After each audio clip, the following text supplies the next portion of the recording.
आज जी रेसिपी मी दाखवणार आहे ना, ती तुम्हाला 100% आवडेल याची खात्री मी तुम्हाला देते। ही डिश बऱ्याचदा आपण बाहेर जाऊन खातो किंवा घरीसुद्धा ऑर्डर करतो, पण घरच्या घरीसुद्धा ही अगदी तशीच बनते आणि यासाठी व्हिडिओ शेवटपर्यंत पाहत राहा। आज बनवते दाल तडका खिचडी। यासाठी सगळ्यात आधी 2 वाट्या बासमती तांदूळ घेतले आहेत। स्वच्छ धुवून घेतले 2 ते 3 वेळा आणि त्यानंतर 15 मिनिटं असे पाण्यामध्ये भिजत ठेवले। तांदूळ भिजेपर्यंत इथे मी कढईमध्ये पाणी गरम करत ठेवलं आहे। इथे मला भात वेगळा शिजवून घ्यायचा आहे आणि डाळ वेगळी शिजवायची आहे।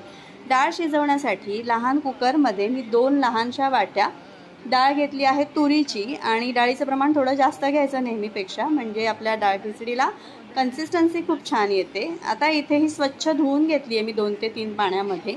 त्यानंतर यामध्ये घालते आहे हळद, हिंग आणि एक मोठा टोमॅटो बारीक चिरून घालायचा। तसंच यामध्ये मी तूप घालते आहे, तुम्हाला हवं असेल तुम्ही तेलसुद्धा घालू शकता।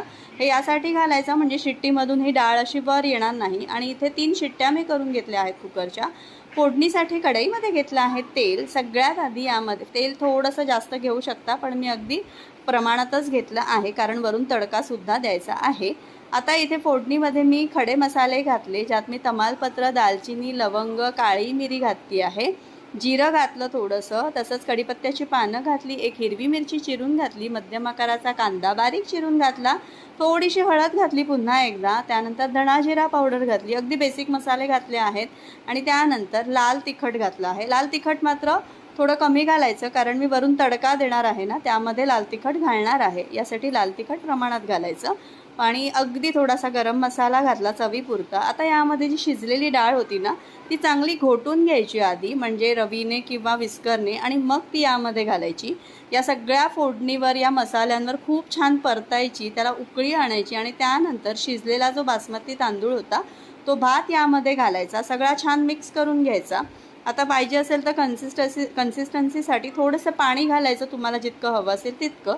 आणि आता एका बाजूला ही शिजत ठेवायची खिचडी। आणि आता तडका पॅनमध्ये मी याचा तडका बनवून घेते आहे। यासाठी मी तुपाचा वापर केला आहे, तुम्हाला तूप तेल जे वापरायचं आहे तुम्ही वापरू शकता। आता तूप तापल्यानंतर बारीक चिरलेला लसूण घालायचा, लसूण थोडा जास्त घालायचा, एक लाल मिरची घालायची तोडून, आणि ही खमंग फोडणी करायची। थोडासा हवा असेल तर हिंगसुद्धा घालू शकता। खमंग फोडणी झाल्यानंतर अगदी शेवटी त्यामध्ये लाल तिखट घालायचं आणि गॅस बंद करायचा, नाहीतर ते जळू शकतं। आणि ही खमंग फोडणी, हा खमंग तडका या डाळ खिचडीवर ओतून घ्यायचा, मस्त असं मिक्स करायचं, वरून कोथिंबीर पेरायची, आणि अगदी हॉटेल स्टाईल दाल खिचडी इथे खाण्यासाठी तयार आहे। खूप सुंदर बनते, बाहेरून ऑर्डर करण्याची अजिबात गरज नाही। त्यामुळे नक्की रेसिपी ट्राय करा, कशी वाटली कमेंटमध्ये कळवा। थँक्यू।